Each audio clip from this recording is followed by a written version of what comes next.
सजा जो छतरपुर में बलवा हुआ है उसमें आपको मुख्य आरोपी बनाया है, कितना हाथ है आपका उस बलवे में? कि हम लोग तो वहाँ पर केवल ज्ञापन देने गए थे और इसमें मेन जो थे हमारे सदर साहब थे जावेद अली। हम लोगों ज्ञापन देने गए, उनके साथ काफ़ी मुस्लिम समुदाय के लोग भी थे। वहाँ गए तो वहाँ टीआई साहब लेट आए, 1 डेढ़ घंटा वहाँ हो गया, तो लोग इकट्ठे हो गए ज़्यादा।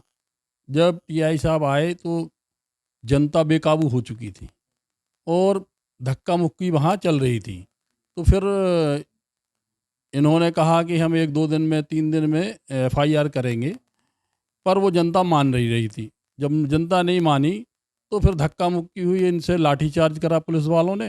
तो फिर उन लोग किसने पथराव कर दिया, ये हम लोगों के समझ में नहीं आया और हमें तो ज़बरदस्ती इसमें फंसाया जा रहा है, क्योंकि हम उस टाइम पे एडिशनल एसपी साहब थे, डिप्टी कलेक्टर साहब थे, एसडीएम साहब थे, उनके साथ हम खड़े थे और हमने जाके, उन्होंने हमसे कहा कि आप भीड़ को रोको, तो हमने जाके भीड़ को रोका, उनको समझाया, पर दोनों तरफ से लाठीचार्ज इधर से चल रहा था, उधर से पत्थर चल रहे थे। तो फिर हम लोग वहाँ से निकल गए और इसके, जबकि हम लोगों का कोई रोल नहीं हमारा, और हमारा पूरा मकान तोड़ दिया गया, हमारे पूरे घर वालों को परेशान करा जा रहा और हम भी बुरी तरीके से परेशान है और हमें बदनाम किया जा रहा है कि ये इस तरीके से उपद्रवी करते हैं। जबकि 13-14 साल से हम लोग तंजीम चला रहे हैं, लोगों की मदद करते हैं।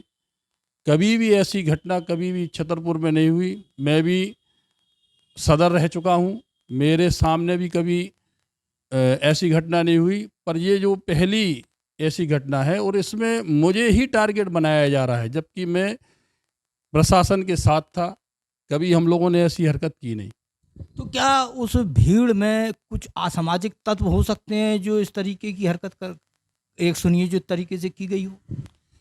ये अब इसको तो हम नहीं बता सकते, क्योंकि भीड़ इतनी थी कि उसमें समझ में नहीं आ रहा था कि कौन कैसे लोग हैं, और कुछ लोग ऐसे आए होंगे तो वो असामाजिक तत्व, क्योंकि इस तरीके की जो घटना घटाते हैं वो असामाजिक तत्व ही होते हैं। बाकी जो अच्छे लोग थे वो तो केवल ज्ञापन देने आए थे, ज्ञापन दे के अपने चले जाते। तो इसमें पुलिस हमारे ही पीछे बेतरीके से पड़ी है और हमारा घर भी पूरा तोड़ दिया, हमारे बच्चे भी परेशान हैं, पूरा मोहल्ला परेशान है। क्या लगता है जो घर तोड़ने की बड़ी आलीशान कोठी है आपकी, वो तोड़ने के पीछे क्या मकसद हो सकता है? ये कोई षड्यंत्र है पुलिस प्रशासन का या प्रशासन का, कि मुझे टारगेट बनाया गया, जबकि मेरा कोई ऐसा आज तक का कोई ऐसा रिकॉर्ड नहीं है कि जिसमें मैंने कोई ऐसी घटना को अंजाम दिया हो। तो क्या चाहते हैं अब आप, किस तरीके का न्याय चाहते हैं? हम मुख्यमंत्री जी से ये अपील करते हैं कि आपके निर्देशन में जो ये कार्रवाई हुई है, तो हमारा तो मकान टूट गया, पर हम आपसे ये गुजारिश करते हैं कि आप पहले तहकीकात करा लें, इसके बाद किसी का मकान तोड़वाएं, क्योंकि किसी का जब आशियाना उजड़ जाता है तो वो बरसों उसको बना नहीं पाता।